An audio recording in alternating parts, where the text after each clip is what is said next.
Uric acid તો બ્લડમાં વધે, એના કારણે સાંધામાં દુખાવો કઈ રીતે થાય? આવું હમણાં જ મને મારા એક પેશન્ટે પૂછેલું. પહેલા તો યુરિક એસિડ એટલે શું? યુરિક એસિડ એ આપણા શરીરની એક વેસ્ટ પ્રોડક્ટ છે, જે પ્યુરિન નામનું તત્વ હોય એને બોડી બ્રેકડાઉન કરે ત્યારે એમાંથી યુરિક એસિડ બનતું હોય છે.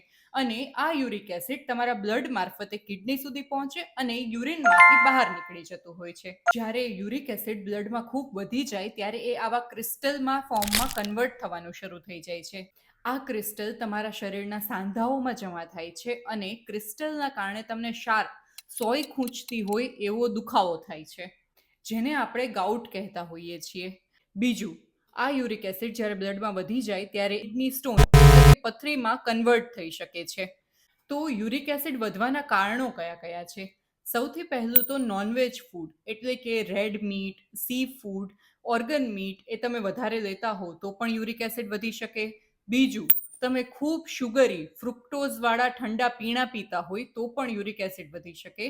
ત્રીજું, તમારામાં ઓબેસિટી એટલે કે તમારું વજન વધારે હોય, સેડેન્ટરી લાઇફસ્ટાઇલ હોય, તમે પાણી ઓછું પીતા હો, ડિહાઇડ્રેટેડ હો તો પણ યુરિક એસિડ વધવાની સમસ્યાઓ થઈ શકે છે. રિપોર્ટ્સ પ્રમાણે પુરુષોમાં યુરિક એસિડનું નોર્મલ લેવલ છે 3.5 થી 7 mg અને મહિલાઓમાં આ નોર્મલ લેવલ છે 2.5 થી 6 mg.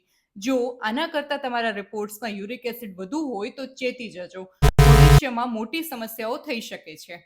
તો તમે લાસ્ટમાં યુરિક એસિડનો રિપોર્ટ ક્યારે કરાવેલો હતો એ નીચે કમેન્ટમાં અમને જણાવો અને અમારા પેજને ફોલો કરી દો.